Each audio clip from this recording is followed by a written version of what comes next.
Hey, all right. Welcome back to What Did I Want to Be When I Grew Up? We got Sam and Jeremy here talking about, well, all kinds of stuff. Nothing in particular, right? All right, I'm going to That's jump right right. in.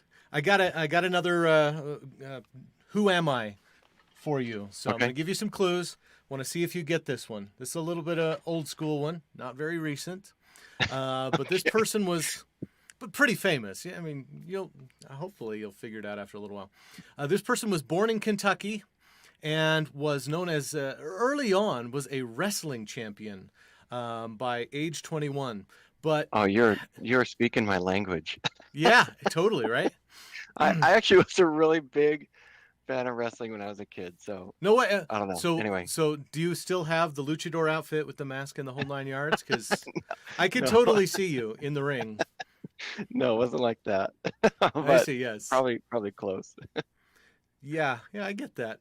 Uh, but around age 21, he was a county wrestling champion, though he's really not known for that sort of thing. And now you know it's a he. But his mother died when he was 9 years old. His closest sister died 10 years later. So he really had a difficult childhood. And this was a long time ago. So it's not like there were a lot of social services and supports.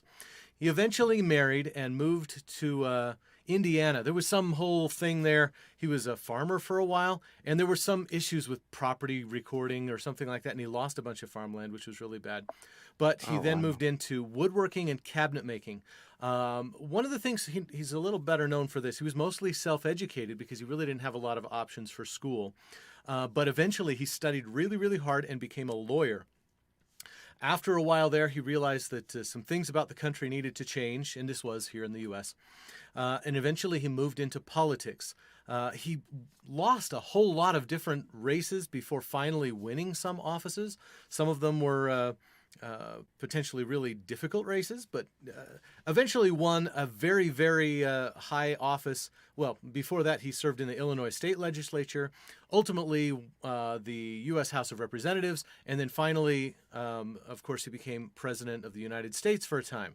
So that narrows it down to, So 40 yeah, or 50 people, right? yeah. Is this My, person? I'm guessing mhm. this person is not still alive. Not still alive. This is a long time ago, Okay, long time ago. 1800s. Okay, okay. Sorry, did you have more clues? The rest of them might be more descriptive, like was known for being very tall, had kind of an Okay, interesting beard, yeah. Okay. had a Is it hat that Abraham looked like it Lincoln? might start on Who- fire. Yes, Abraham Lincoln, absolutely. Okay. Okay, so he wasn't. I was gonna. One of the things I was wondering about was, did he do, professional wrestling, or is it more like Olympic style wrestling? Um, okay, but that answers it. Yeah, you can I don't imagine think. the style then versus now. Yeah, I I don't don't. think he I was a don't. pro wrestler. I don't think he was jumping off of the ropes and doing fake landings on his opponent. Though I cannot imagine Abraham Lincoln. Or, I mean, I can't imagine. That's why it's funny. Maybe that's what I should say. I can imagine Abraham Lincoln, doing some of those pro wrestling moves, and after I anyway, learned that about that would be this, bizarre.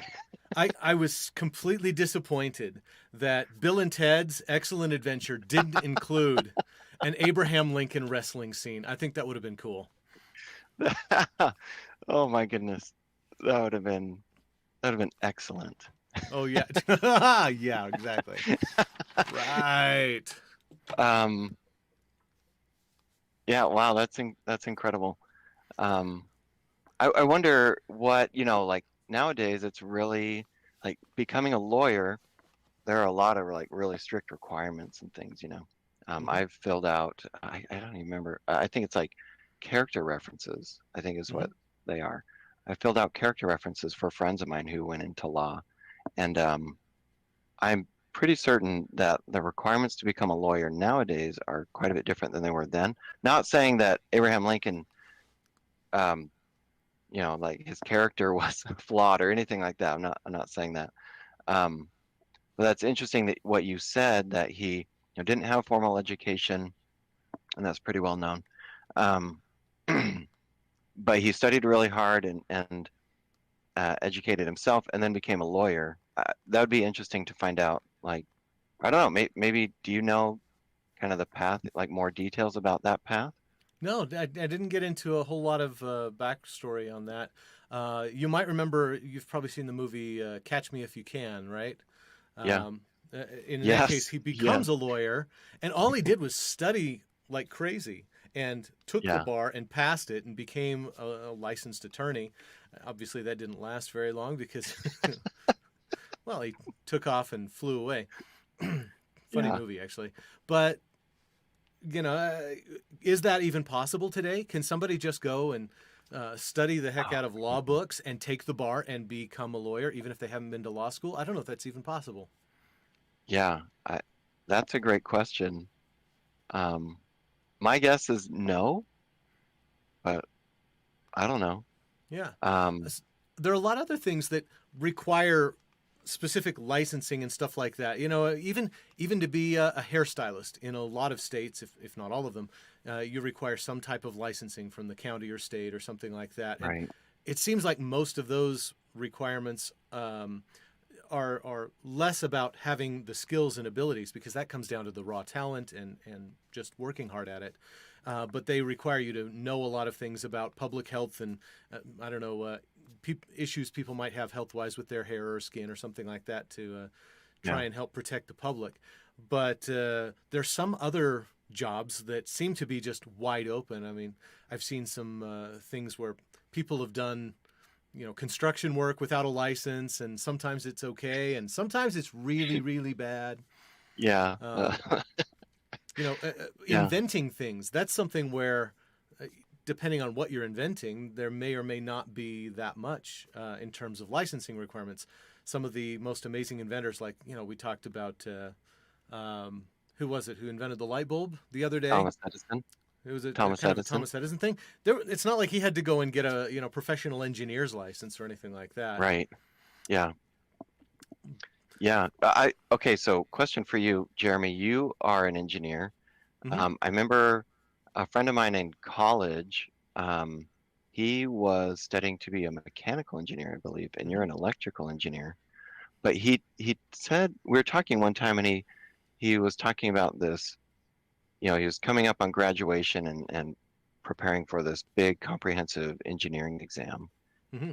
For certain types of engineering, because I know software engineering is not like this, Yep. but for certain types of engineering, do you have to be certified or licensed Yeah, before you the can ones the work? ones that are really important are the ones that are building bridges and buildings, architects Yes. and civil engineers, things like that. Some other areas it's a little more nebulous, and some of them there's very little. I mean, if you want to become a professional electrician or anything like that, there's some definite licensing requirements, and it's really important because it's protecting the safety of people doing installations correctly according to code and all of that. Right. But Yeah. some types of, especially some types of inventing, like you say, software engineering, writing code, there aren't a lot of licensing requirements unless you're doing something like software that handles personal medical information, right? Then you might have to Mm, comply with right. HIPAA requirements or something like that. Yeah. I've wondered about software engineering for like a rocket ship or something like that Hmm. too. Like I'm sure there are much stricter requirements for something like that than say like Hmm. I want to build a mobile app, Yeah. that's just used by the general public. Right. Um, Even in automotive engineering, right? If you're writing software that's yes. going to go in an engine control module inside of a car, if the software goes sideways and suddenly your engine timing is off, well, that's not great. But unless it Yeah. causes you to get stuck in the middle of someplace, it's not as serious. But if something in the braking system doesn't function properly, that's life and limb kind of Yeah. importance. And there are standards for that one. There's a whole standard called MISRA, MISRA, that governs how you should write code to go in safety critical systems like that. So it Yeah. occasionally when there's something where life or property or whatever could be at stake, following those guidelines is really helpful. It really helps you organize the code and keeps things from going sideways on you in the field. But it also, you've Yeah. got to just test the living heck out of it before anything goes out. But that applies to really any kind of software engineering. Someone Right. pulls up your mobile app and the user interface doesn't work, and you may not get a second Oh, chance. Right. Okay, so for you as an electrical engineer, I'm curious, what are some examples of work that you can do without, maybe I should ask first, like, are there examples of work that you can do without needing to take a comprehensive exam, Mhm. or like being certified or licensed, or anything in electrical engineering, you have to be certified? Anytime you're doing something that's working with low voltage, low power circuits, things like that, you tend to be in a better position. Some states, though, have particular requirements. Some members of our engineering team at Constellation Labs are professional engineers, licensed by the state as professional engineers, even though by far the bulk of the work that they do, doesn't require anything licensing wise. So we Hmm. certainly have that capability. But a lot of the things that you do, if you're writing code that goes inside a Bluetooth accessory or something like that, for the most part, you don't. There aren't any licensing requirements around that. In that case, the market itself decides whether or not things are good enough. Whether the product just works or doesn't Hmm. work. There's no safety or other concern. In some respects, the some of those licensing and other requirements can be used just as a barrier to keep people out. In other cases, it's really important for safety reasons to make sure that people have been properly trained. So there's Yeah. no one size fits all answer to any of those, but a lot of the development work that most people do simply isn't that big a deal to have a licensing requirement. It's more important to simply do a good job and write good code or design good circuitry. Yeah. That's interesting. You hear these stories. I remember, where were these places? I remember, was it a year or two ago? Must have been more than a year ago. Um, there was an apartment building. Um, I don't know how many stories tall it was, 15 or 20 stories tall, something like that. Um, that like part of it, I think it was in Miami, part of it Mm-hmm. collapsed. Do you remember this? Yeah, Um, they had some water ingress problems. Maybe the foundation wasn't properly supported. The yeah, homeowners association that ran the place was not doing the maintenance that they needed to do for safety. I'm sure that's all still going to be yeah, going through courts and who knows what for a long time.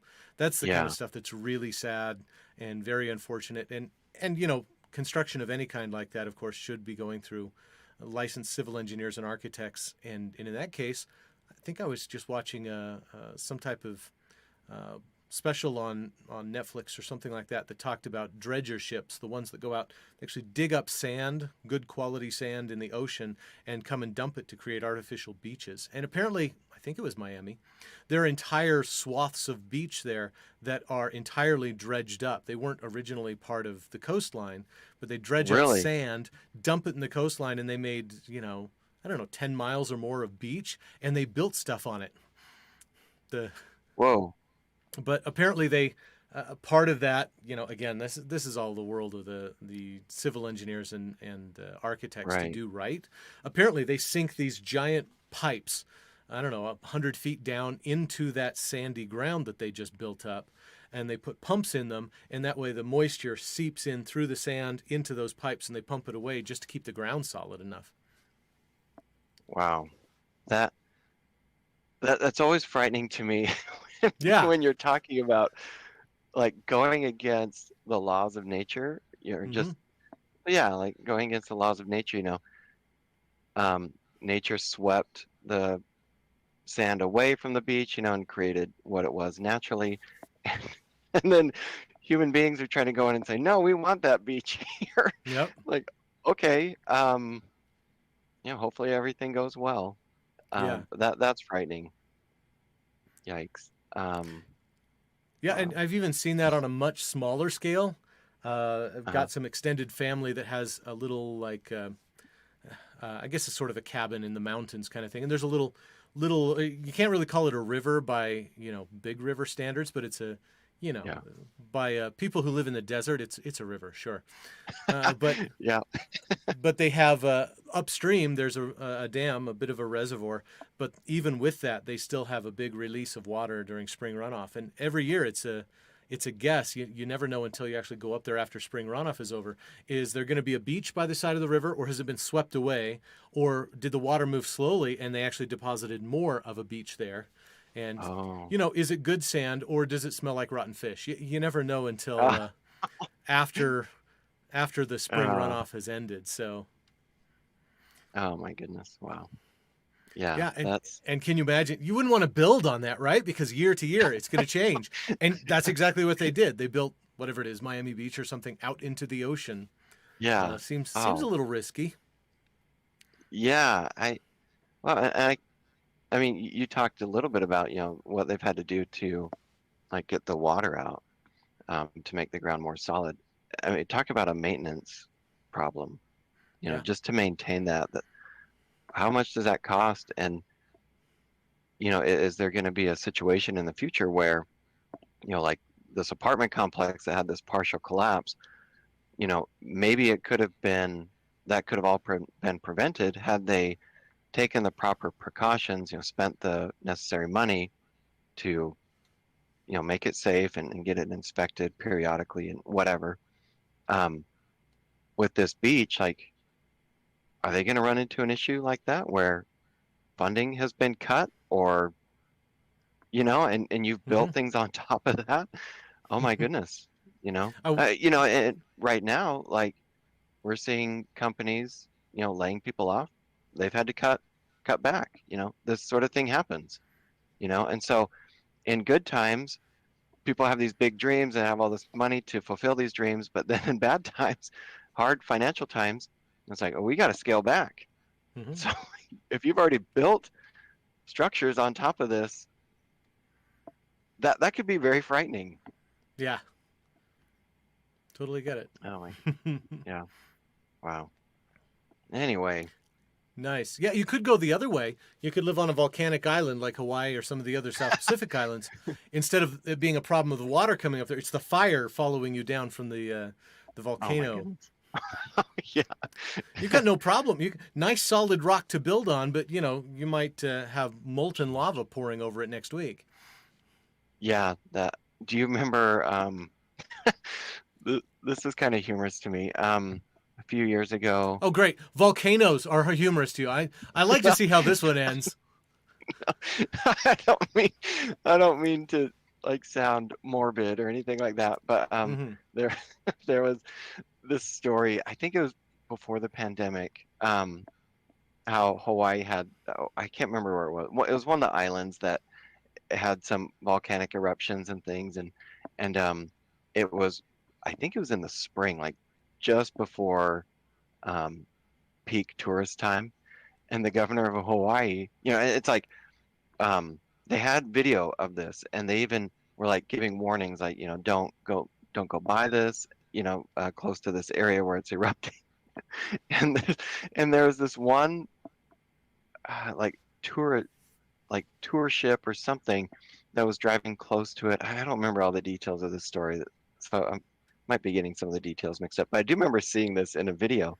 They're driving close, not so close that like where it was dangerous, I don't think. Of course, with Maybe. Mother Nature, you never know. Um, but they're taking tourists close to show them the eruption off the coast and everything, and I can't remember how the timing of how things kind of laid out, but at some point, the governor's like issuing these emergencies or like warnings, like don't go near this, and then like seriously, a few days later, maybe a week later, the governor comes out and says, but you know, don't shy away from coming here on your vacations, and like Right. stay here. It's like, wait a minute, do we need to stay away, Hmm. or should we continue with our vacation that we had planned? Like, I thought you were saying it was dangerous. Right. The tourist So dollars like, started drying up. No, no, please keep coming. yeah, yeah, exactly. Like a lot of um the tourism companies got together and probably told the governor, like, you're ruining our business. You need to come There's out a and You get make this an official public service statement. announcement. The governor's standing there. Please come and visit us here. There are fireballs falling behind him. Buildings on fire. Yeah. Yeah, no, it's Like great here. as the duck out of the way. Yeah. Well, that's what it looks like Oh my behind us goodness. today. I've got the Yeah. Armageddon robot spiders coming to get us here. So, Oh, great. Yeah. So, wow.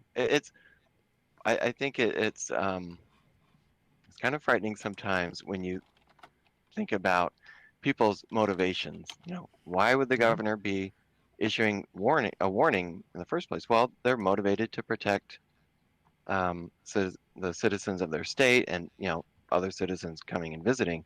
That would be a really bad PR um, event. Like all these tourists got wiped out in a volcanic eruption. So the governor's like, let's get ahead of this and keep people mhm. safe. And then who knows what happened behind closed doors? Tourism companies may have approached the governor and said, business is really tanking since you You blew issued it. that voice of warning. Can you backtrack a little bit and help us out? So, oh my goodness. Anyway, that's frightening. That is Yikes. funny. Yeah. Hopefully nobody got hurt because that's just that's scary. Right. Yeah. Oh my goodness. Nice. Anyway, but Abe Lincoln would have never done that. He would, No. he would have told the truth. Yeah, we need some more statespersons like old Abe, right? That's I right. imagine That's things right. weren't as romanticized as we see today, but it does seem like so much of the and I don't want to get off into the political landscape too much, but there's so much divisiveness, and everyone wants to Oh, have yeah. their own extreme opinion, and it leaves. It seems like the politicians then move to the extreme and leave most of us without any really good choices. And since we only have a two-party system, you end up with one extreme or the other, and it's hard to find compromise. So That's I right. think, you know, That's how right. how do you think Abraham Lincoln would have been viewed in his day? Was he an extremist or was he a centrist? Was he bringing people together, or was he seen as an Oh my extremist goodness. because he was trying to push the country a certain way? I don't know. I don't think we have enough information Yeah. about what it was like living in that era to say was he a uniter or a divider. But thank goodness he did what he did. But Yeah. you know, Yeah. And we I need guess some that people like depends on that who now. you ask. Right, Sorry. right. Go ahead. Yeah, yeah. Go ahead. Keep going. Yeah. Well, like um, the Abraham Lincoln's assassination. Obviously there were some people who um, thought he was extreme in one way. Yet these people who are extreme the other way, were willing to, like, they wanted him killed. I'm talking in Mhm. terms of like a group of people. I don't know how many people were involved with John Wilkes Booth, but at least he was extreme one way, and he probably viewed Abraham Lincoln as being extreme the other way. And I do know that Abraham Lincoln was viewed very, very differently in the South than he was in the North, and Oh yeah. for obvious reasons. So yeah, I guess it depends on who you ask. Like, was Abraham Lincoln extreme or was he more of a centrist? So, but Yeah, that's and I don't know. yeah, I'm glad that he was what he was, but it's hard to know right. what how he would be viewed that way, right? Yeah, yeah. Nice. Well, let's Interesting. see. We might want to wrap up here soon, but we could squeeze in one more person if you want. What do you think? Okay. Um, we could. How long have we been running? Oh, like 20 something minutes. But I've We got could one. squeeze in another one. Do you This one have could be one pretty ready? quick, actually. Yeah, here's another Okay. one. I don't have a lot of clues for this one, and you'll probably I would have even had a hard time picking the name out. Putting the name with Okay. what this person's famous for, but just stick with me for a minute. Yeah. Part of the reason I know is because this person was on a recent episode. Well, not recent. I was recently rewatching some of the old Muppet Show things, and this person was one of the featured guests Okay. on there. So, for what that's worth. All right, this Okay. person is of Caribbean ancestry, but was actually born and raised in Harlem. there was a song that very, very famous for, and I'll just give you the name of the song because it'll be hard to get without it. You may have heard one of the calypso dance songs, Caribbean style, way back in the 50s. But Okay. the I'll tell you his first name too. His first name was Harry. But here's the thing I really didn't know about him.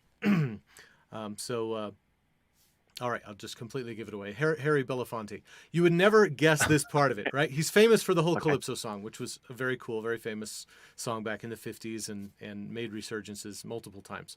But Yeah. I didn't know this. He was one of the people who came up with the idea for the whole We Are the World song. You remember that from the 90s or Oh, whatever?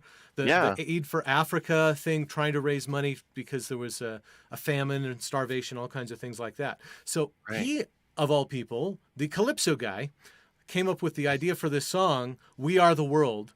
Um, and the song itself was actually written jointly by Michael Jackson and Lionel Richie, which I remember Really? Michael Jackson being part of the song, right? And of course, he did his own Heal the World and some other really Yeah. cool songs like that. But I didn't realize it was written by Michael Jackson, Lionel Richie, but originally conceived by Harry Belafonte, a much older, much more experienced musician from many, many years previous. Oh, interesting. Wow. But that one's cool because they were able to change the world. They raised a ton of money for Aid for Africa and helped a lot of people. So it was, in a lot of ways, very successful. Not that any problem in the world is just completely solved ever, but they Right. definitely made a big difference. That's really fascinating. It's inspiring to see people um, who have a voice, who have a platform to come together and help others. And yeah, Hmm. I've wondered um, recently. I don't know how to like express this thought, but how many of us, um, how many people are out there who share your same passions, your same interests, um, that if you could get them together, along with you, if you could get together with these people, could you make a difference? Whether that's like some sort of volunteer organization, or maybe it's starting a new business, kind of bringing it back a little bit to the main topic of this show, what did I want to be when I grew up? Um, Sorry, I have an alarm going off here. What the heck? I apologize. Don't you love that when your Um, phone does that? I know I had this alarm set for a reason. I just don't know why. yeah, yeah. Anyway, and I put it in the wrong place. Anyway, but bringing it back a little bit to the topic of the show, what did I want to be when I grew up? You know, you're inspired by different events and experiences in life, and some people really want to do something, or a lot of people do, from what I've read. A lot of people want to do something that that's bigger than themselves. It's not just about making money; it's about helping others and things. And Hmm. and oftentimes, I think we probably feel um, limited, like, oh, I don't have all the skills and abilities to make something like that happen. Well, no, you probably don't, but you plus a lot of other people probably do. And it's a matter of, then it becomes a matter of like bringing together the right people to kind of help start a cause and push it forward and help people out. Um, anyway, so That so the I love We Are that. the World thing, That's one of the that's parts pretty I've cool. really struggled with because there are things that we can and want to do to try and help people and make the world a better place, but a lot of them also it requires a lot of time. So Yeah, you have to either organize a lot of people together to do something with a little bit of time, and then that in that case the challenge becomes the actual process of organization, or you right. need somebody or a few people that can kind of work on stuff full time. And well, we all still need to pay the bills, pay the rent, get the groceries and maintain the car and put gas in the car or uh, pay for the bus fare or whatever, however it is you get around. So how do you do all of Yeah, that while still, and in some cases, they have big charitable organizations. You can work for them. You don't necessarily make a great living, but you do get to make a difference. And the challenge I've seen with that, some of the big charitable organizations, they end up kind of getting bogged down in their own Mm. bureaucracy. And you get Oh, people who work within there and they come in with this great vision of how they want to change the world. And then after working within this bureaucracy for a while, they start getting jaded and they lose the vision and end up doing something different or going somewhere else because they've lost the vision of why did I really start doing this in the first place? And I think that same yeah, thing applies to all of us in jobs and we started out. That's why we called this. What did I want to be when I grew up? Because I right. may have wanted to be the fireman, the astronaut, the whatever, Yeah, but and in a lot of cases, it's I wanted to be a basketball star, a football star, something like that. But a lot of those, there are so few people that can really make it in those opportunities. It takes enormous amounts of skill, crazy amounts of hard work. You yeah, really need a lot of hard work in any job, so that's not necessarily different, but you may have to spend more hours than anybody else does if you don't have as much raw talent. And then there still needs to be a lot of luck. I mean, what country you're yeah, born in, just for starters, makes a huge difference yeah, there. What background you have, your connections, your networking, your friends, what school you can qualify to go to or end up going to. I can see why people say it's getting my big break because sometimes those opportunities come along, and for most of us, they never really do. So we end up doing something different than what we originally envisioned or imagined. right. Yeah, that's true. I spent time in Brazil as a missionary for my church, and we talk about America as the land of opportunity, and it really is. Like a lot of people come for the opportunities that just simply don't exist in other places. Like Brazil, for example, um, a lot of countries are like this, from what I understand. You, I don't know all the details because we didn't really get into this, but in order to go to a university there, you had to have, if I remember correctly, you had to have a lot of money. Hmm. I think even before going, and I don't know I don't think that meant you had to be like rich, but you had to have a lot of money. I guess it was pretty expensive, not unlike the United States. But you also had to pass certain tests, and I think there was like a time limit, or I don't know all the details. Um, but it certainly wasn't as open as it is here in the United States. Like, here you could go to school, say you've never been to college, but you could go when you're 50, if you wanted to, and there are grants and you can get loans, and there are a lot of options that you can use to go to school and kind of reinvent yourself, or explore different careers.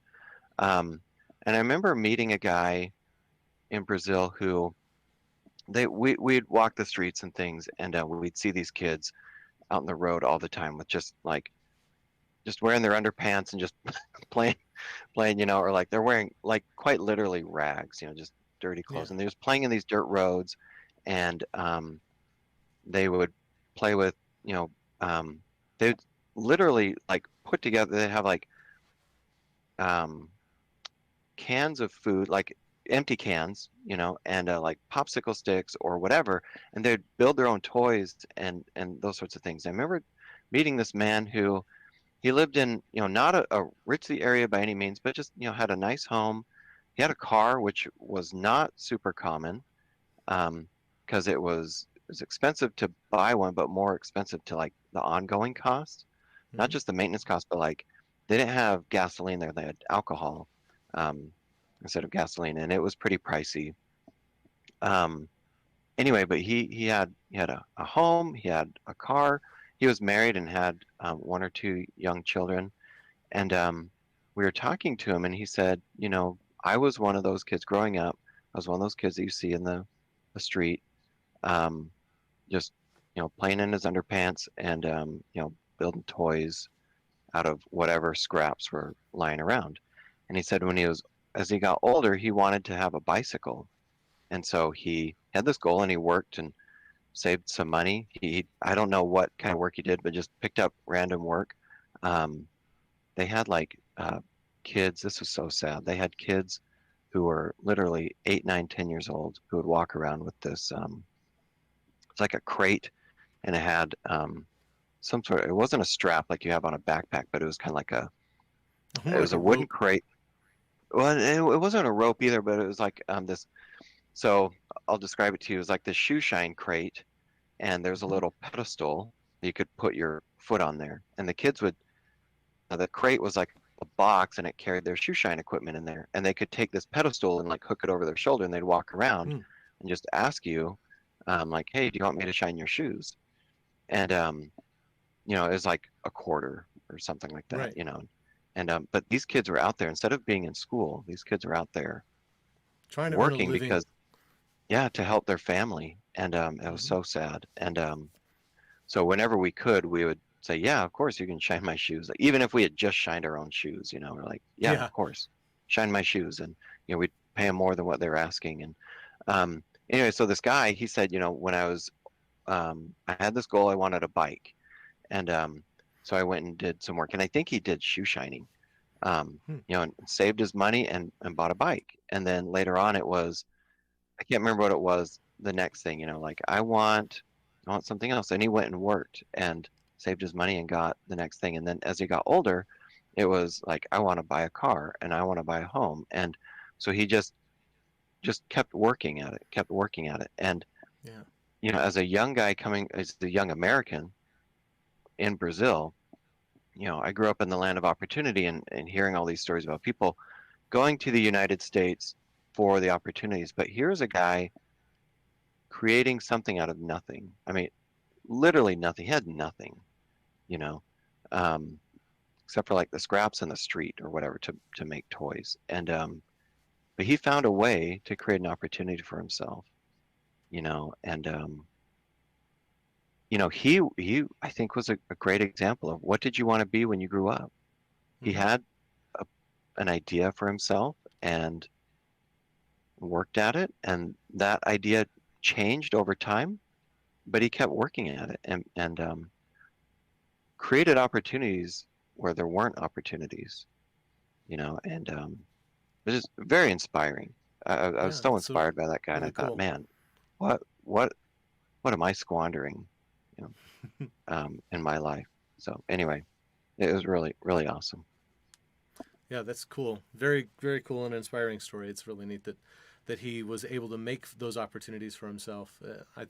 Yeah, I think a lot of us just take for granted what we have. It doesn't matter how good or bad a place we live in. There are things that we just take as, oh well, that's just expected. That other people would be completely overjoyed just to even have the right. opportunity, right? Yeah, And yeah, exactly. the really extreme examples you see on mostly social media posts. I assume that they're real, but you get there was one that I read that was a kid who his parents gave him a brand new um, high end sports car for his birthday or something like that when he turned 16. I mean, first off, brand new car. I mean, most of us Wow. will never own a new car, right? Or if we do, it's Yeah, it's once in a yeah, lifetime kind of thing. Um, yeah.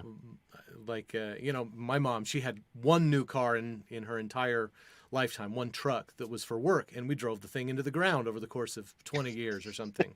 We do the same Yeah, thing with our cars, right? They're yeah. old beaters, but hey, they get you from what place to place. But of course, this was a very entitled young person who decided that the car was the wrong color and took to social media to complain Oh my about goodness. how terrible his or her parents were for getting the wrong color Porsche, Ferrari, or whatever insanely expensive car it was. Wow. Or other ones. Yeah, they got me a new iPhone, but it isn't the latest model. Oh, gee, yeah, I Wow. get it.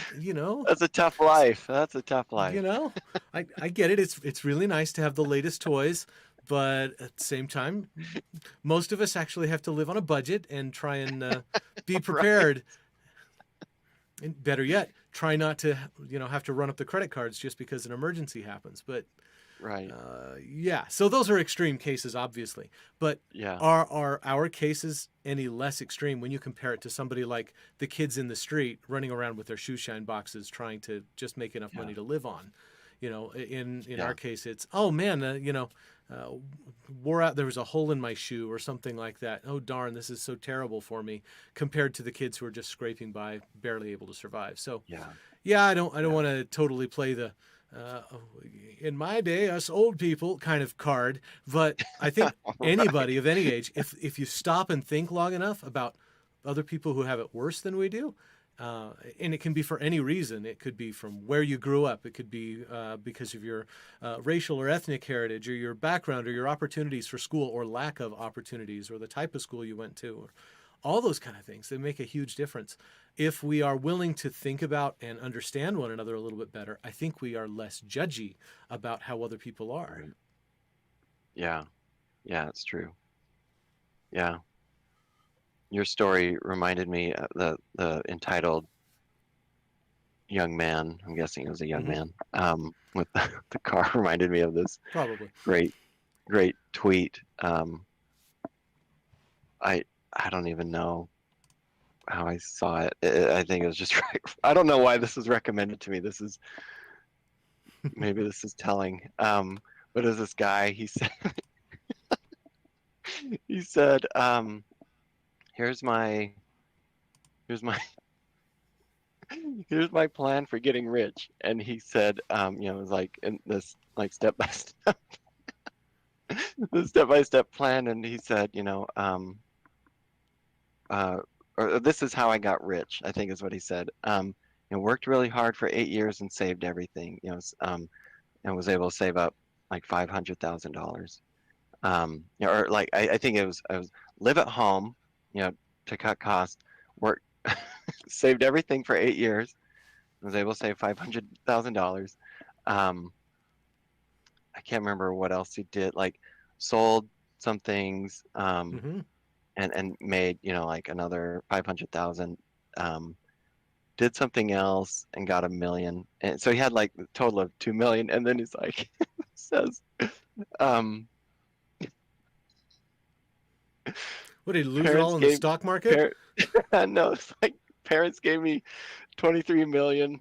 Um, the best part was he's like, if you want advice, like wealth advice, give me a call or something like that. So Oh my goodness. Yeah, right. someone responded and they said, okay, so the key is have wealthy people or have wealthy parents. Got it. Hmm. And he's like, Yeah. no, I worked really hard. And my wife and I start reading through this thread. We were laughing so hard. Jeremy, I seriously had a headache. I was laughing so hard, only to find out that it was just a prank the whole time. I was like, oh man, that would have been Oh, so good. great. Oh, it was hilarious. But If it had actually been some entitled jerk that inherited yeah, oh tens of millions of dollars, yeah. yeah, it was so funny. And he really had me going for a long time. But the Yeah. responses to him like were just priceless. They were so Hmm. great. Yeah. Anyway, I don't mean to take You us off you on a can make up tangent, but you can make up a similar story though about uh, written by somebody here in the United States, and those kids down in Brazil. Was it Brazil? yes, They're reading this story. Okay, this is how I became a rich and famous person. I posted to TikTok and YouTube every day, became a social media influencer, got some endorsement deals, and meanwhile, these kids who are literally scraping to survive are like, right. and where did you get the phone plan, the internet connection, Exactly. the Exactly. clothes, the place to record your videos, the friends, Yeah. the food to eat each day? In Oh, I some know. ways, all of our lives, wherever we are just as ridiculous compared to, Yeah. in that same perspective. So it's a great way to count our blessings and appreciate that we do have, whatever it is. Right. Right. Yeah. Yeah. I've told our kids, um, we let them use computers for like school and stuff like that. And Hmm. I've told them if you can learn almost anything you want to know, anything you want to become, if you have a computer and an internet connection, you could become anything. and our Yeah. kids are pretty young, and so they don't really grasp the concept. But I remember hearing someone say this really puts into perspective the value of having a computer and an internet connection.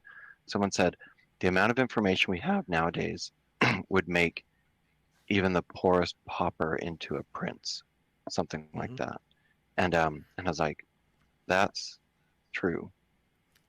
Like Yeah. we have access to so many things, quite literally at our fingertips if you have just a computer with an internet connection, There's a you know. there's a funny perspective on that too. Yeah, I, I would have just died to have access to Wikipedia. I used to be the geeky yeah, kid in elementary school that would go and find books on all kinds of topics. We had this nice big school library in the middle of all of the classrooms, just lined with yeah, shelves and shelves of books. Now, most of the ones I looked into, of course, were scientific, engineering, computers, things like that, and occasionally mysteries and other interesting drama and fiction books.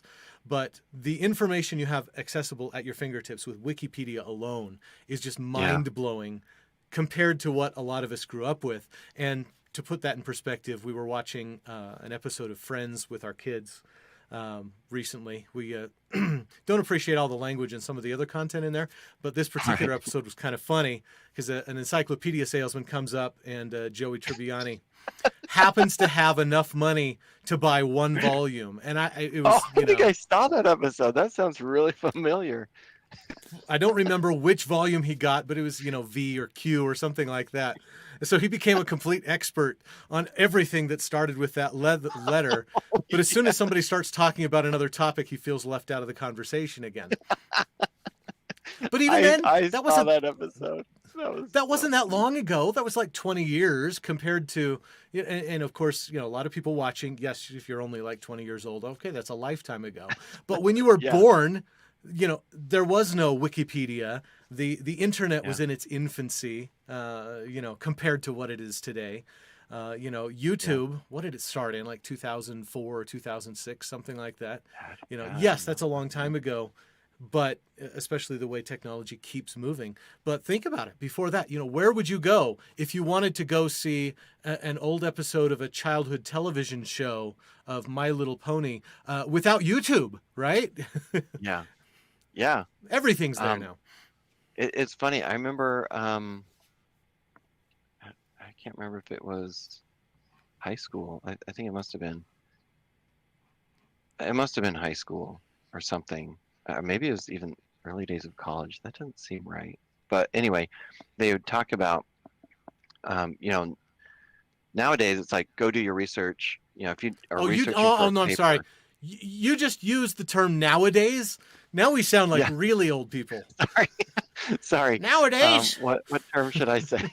Um, No, I'm you kidding. Go ahead. can Keep going. you can so um, now like you can use Wikipedia as a legitimate research Yeah. source. And your first, if you have to research something, well, the first step you take is get online.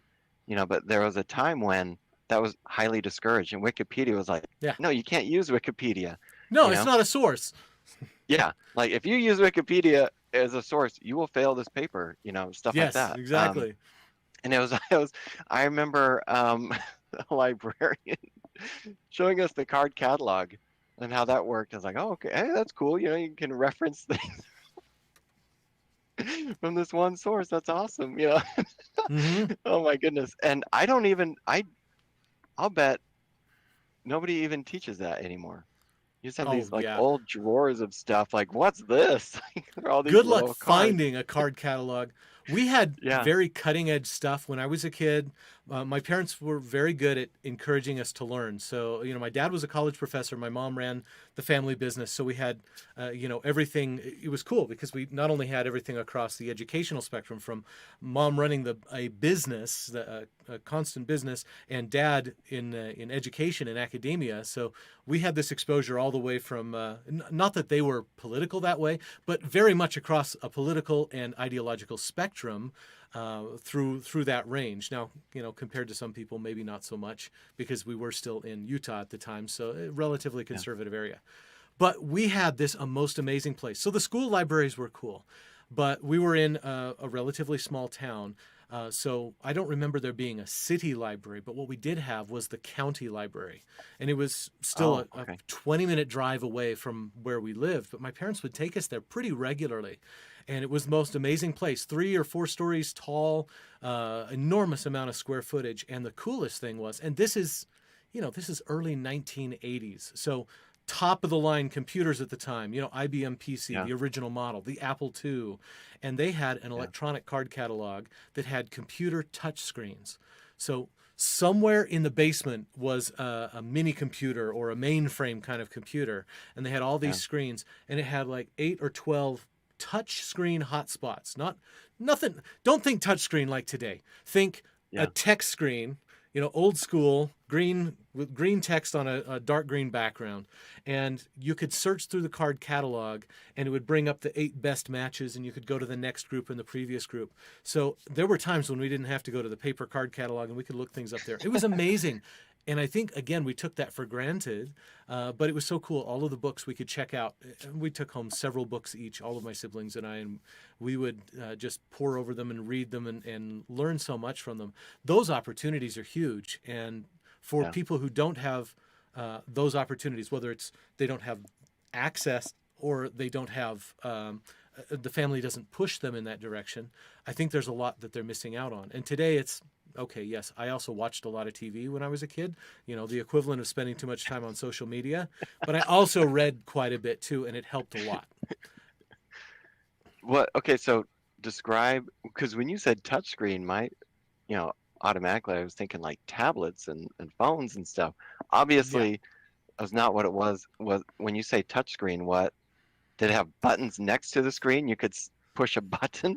No, What was it? they'd actually layered really thin bits of conductive metal, but it was so thin it was transparent. You could see through it. So you could see these little slightly dark rectangles, and the computer would position the text underneath them, and it was a thin layer of metal with a thin layer of plastic in between them, and you pressed on it. You had to press pretty hard. Most of the time, you're Oh, like okay. swiping across this whole thing just to get the press to register. Oh, Uh, okay. but yeah, these are the old school cathode ray tubes, really big monitors. Yeah. If someone stood behind you with film, they would be getting an X-ray of your skull because they're probably irradiating your brain. Don't stand too close to the TV, kids. You've already gotten your X-ray at the dentist this year. Oh my goodness. That's a frightening thought. Yeah, I don't know that they actually radiated that much, but you had to Right. wonder with the old CRTs. Right. Oh my goodness. This Heck conversation yeah. is going in a completely different direction, but Oh, that's great. I love absolutely. it.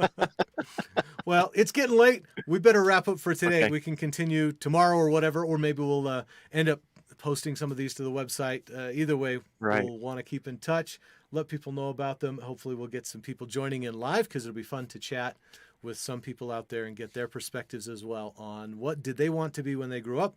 We'll see you next.